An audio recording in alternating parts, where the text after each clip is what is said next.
E se eu vos dissesse que o assassino em série mais prolífico e perigoso da história dos Estados Unidos nunca foi realmente apanhado? E se, em vez de morto, ele estivesse vivo, a trocar de identidade e ainda a lutar, mas de uma forma completamente diferente e ainda mais assustadora? Esta é uma história que a polícia tentou enterrar, mas os sussurros nunca desapareceram. Vamos voltar aos anos 80. O nome Elias Cross ecoava nos ringues de boxe por todo o país. Conhecido pelos seus combates brutais e por uma resistência quase sobre-humana, Cross era uma força da natureza. Mas fora das cordas, algo muito mais sombrio estava a acontecer. Pessoas próximas a ele, desde treinadores a parceiros de treino, comentavam sobre o seu comportamento cada vez mais estranho. Ele era reservado, quase paranoico, e carregava sempre consigo um caderno de couro gasto. Nesse caderno, ele anotava nomes de mulheres, seguidos por nomes de cidades e datas. Quando questionado, ele apenas sorria e dizia que eram lembretes para o futuro. Ninguém fazia ideia do que isso significava. Então, em 1993, o mundo de Elias Cross desmoronou. Ele foi preso por um crime aparentemente não relacionado, mas durante o interrogatório, algo quebrou. Ele confessou 3 assassínios com uma frieza que gelou os ossos dos detetives mais experientes. Mas essa foi apenas a ponta do iceberg. Os investigadores começaram a conectar os pontos, a cruzar as datas e locais do caderno de Cross, com uma lista crescente de pessoas desaparecidas. O número era chocante. Eles suspeitavam que Cross não era responsável por 3 mortes, mas por mais de 90. 90 vidas que simplesmente se desvaneceram, seguindo um padrão macabro que ninguém conseguia decifrar. A confissão de 3 crimes foi apenas uma manobra para encerrar o caso, para evitar o pânico em massa. O verdadeiro horror foi varrido para debaixo do tapete. Após a sua prisão, uma pequena equipe de detetives, trabalhando em segredo e contra as ordens dos seus superiores, continuou a investigar. O que eles descobriram foi perturbador. Cada desaparecimento, cada nome no caderno, estava diretamente ligado a um evento desportivo em que Elias Cross tinha lutado. As vítimas não eram aleatórias. Elas pareciam ser escolhidas de forma ritualística, como se fizessem parte de um ciclo sinistro. A teoria era que cada combate, cada explosão de violência no ringue, era um prelúdio. Cada luta, uma vida. O caderno não era uma lista de alvos, era um calendário de sacrifícios. E aqui é onde a história se torna ainda mais bizarra. Elias Cross morreu oficialmente na prisão em 2014, vítima de um ataque cardíaco. O caso foi dado como encerrado. Mas pouco tempo depois, o padrão recomeçou. Desaparecimentos com a mesma assinatura, o mesmo modus operandi, começaram a surgir em diferentes estados, sempre perto de eventos de luta amadora ou profissional. As vítimas encaixavam no mesmo perfil das antigas. Como era possível?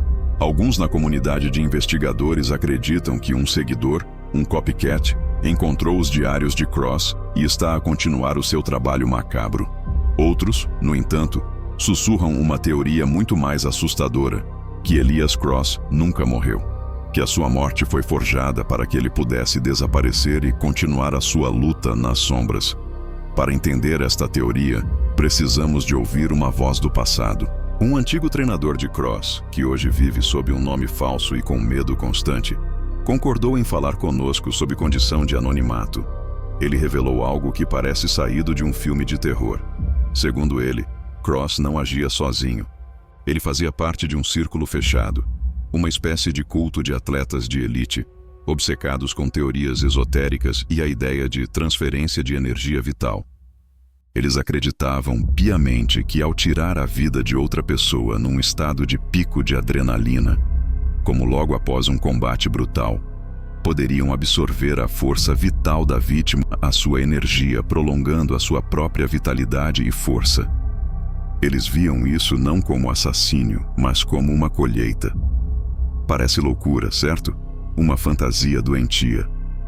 Mas depois, o treinador partilhou um facto arrepiante.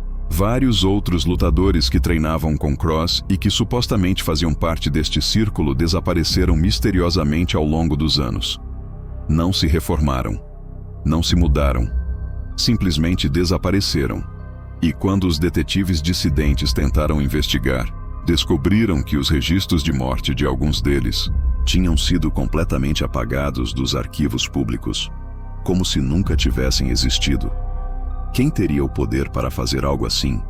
E por quê? A teoria da conspiração sugere que este culto é real e tem membros influentes que protegem os seus segredos a todo o custo. E a história não acaba aqui. Hoje, em 2024, os relatos continuam. Existem sussurros em ginásios abandonados e academias de boxe decadentes em cidades por toda a América. Relatos de aparições.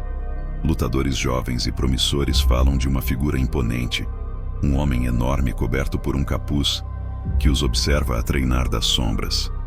Dizem que, por vezes, conseguem ouvi-lo a sussurrar nomes. Os mesmos nomes encontrados décadas atrás no velho caderno de couro de Elias Cross. As paredes destes locais, dizem, parecem ecoar com o som fantasma de socos e gritos abafados, como se a energia da violência do passado estivesse presa ali. A polícia nega oficialmente qualquer ligação entre os novos casos e o carniceiro do ringue, como a imprensa o apelidou. Dizem que são coincidências trágicas, mas para aqueles que olham mais de perto, o padrão é inegável. A pergunta que fica no ar é aterrorizante. Será que Elias Cross, ou o que quer que ele se tenha tornado, enganou a morte? Será que ele alcançou a sua forma distorcida de imortalidade, alimentando-se da vida de outros? Ou será que o seu legado de maldade foi tão poderoso que inspirou um novo monstro a sair das sombras? A única coisa certa é que, algures por aí, o lutador ainda pode estar à espera, a observar, a preparar-se para o próximo round. E você? Acredita que ele realmente morreu?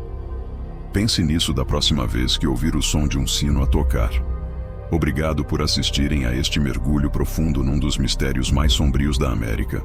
Se gostam de histórias que desafiam a realidade, não se esqueçam de deixar o vosso like, partilhar com um amigo que adora uma boa conspiração e, claro, subscrever o canal para não perderem os nossos próximos vídeos. Até a próxima!